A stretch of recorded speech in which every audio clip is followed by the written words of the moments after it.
Alright, ladies and gentlemen, today we are reading National Geographic Explorer, Saturn, the Ring World. Ring World by Leslie J. McDonald. Saturn is one of the best known planets, yet it's also one of the most mysterious. Spacecraft gives us many new views of this amazing ring world.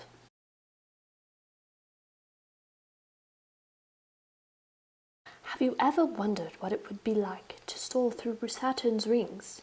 A robot spacecraft got the chance to do that. Its name, Cassini. In 2004, Cassini arrived near Saturn. The spacecraft had spent more than 7 years speeding through space. It had traveled more than 2.2 million miles. Now Cassini faced the most dangerous part of its mission. Cassini arrived below Saturn's rings. It had to fly through them. The rings are made of millions of ice chunks of ice and ice-covered rock. Some pieces are the size of a grain of sand, but others are as big as a house. Could Cassini avoid a collision? Luckily, Cassini made it through the rings without a scratch. The spacecraft then started to orbit or go around Saturn. Cassini is the first young spacecraft to go into Saturn. Voyager 2 visited the ring world in 1981, but it didn't hang around for long. After snapping hundreds of photos, it zoomed away. Cassini, on the other hand, isn't going anywhere else. It is set to orbit Saturn for 4 years. The mission may even last longer. There's a lot of scientists that want to learn about Saturn and its rings. A gas giant. Saturn is the second largest planet in our solar system. A planet is a large object that orbits a star. Only Jupiter is bigger. Saturn is so large that 750 Earth-sized planets could be placed inside it. Like its larger neighbor, Saturn is made of gases. As we see on Saturn are clouds of gas. However, a small solid core may be buried deep below those clouds' tops. The gases in Saturn's atmosphere may look calm. They aren't. The swirl around the sky, clouds, tornadoes, and hurricanes whip around Saturn. At the equator, winds can reach 1,000 miles an hour.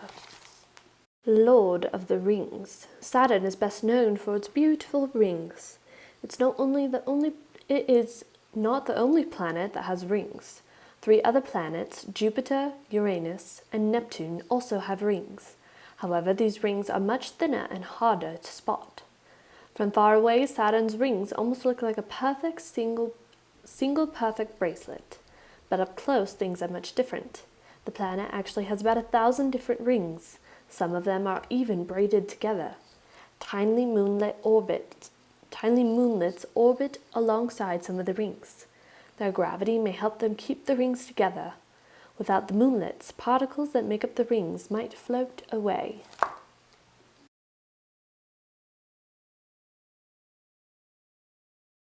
Meet the moons. Saturn has more than 30 moons. Cassini discovered 2 of them, and the number of moons may continue to grow. Scientists still have much to learn about Saturn's moons. Most of them are pretty small, only 5 in fact, are more than 600 miles across. Earth's moon in comparison is 2,500 miles across.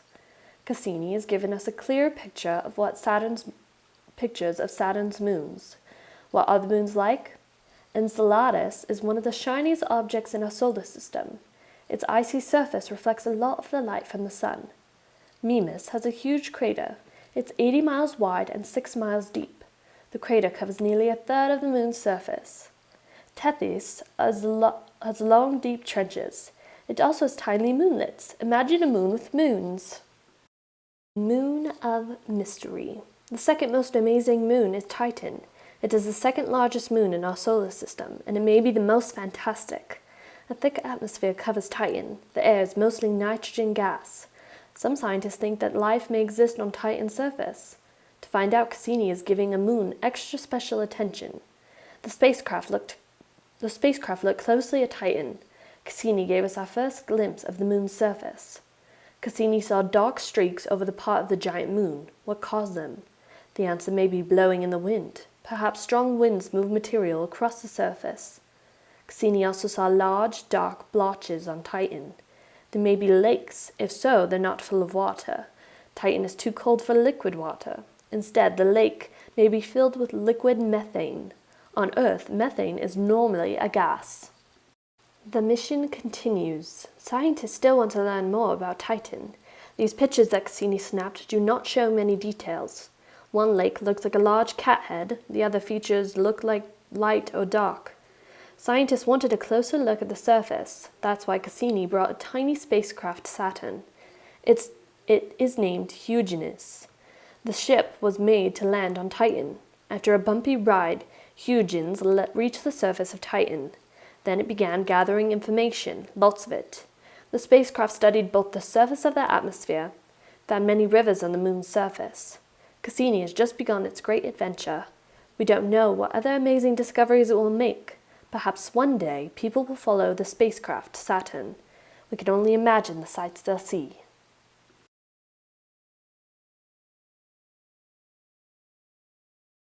Much has changed since the time when Cassini and Huygens studied space.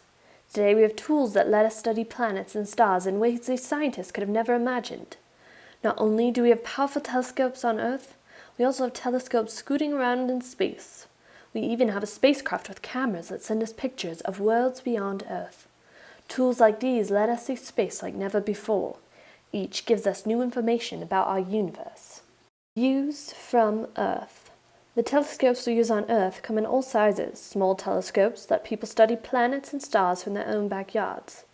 But serious scientists need telescopes with more power. Some of these supersized telescopes are on mountaintops. Their sky is darker and clearer than in the cities. Yet the sky can make distant things look fuzzy, and some things are just too far away to be seen clearly. So scientists have found ways to get a better view. They send telescopes into space. Pictures from space. In space, telescopes aren't clouded by lights or pollution.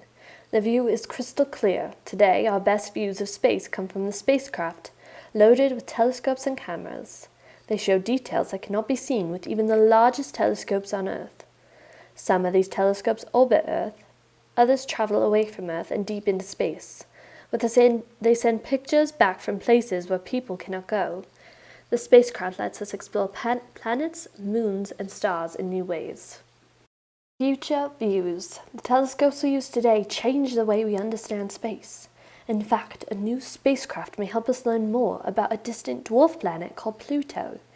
In 2006, the New Horizons spacecraft was sent to Pluto. It will travel for 8 or 9 years before reaching the dwarf planet. Along the way, it will give scientists new views into space. New Horizons will be the first spacecraft ever to visit Pluto. Scientists think its discoveries will be worth the wait.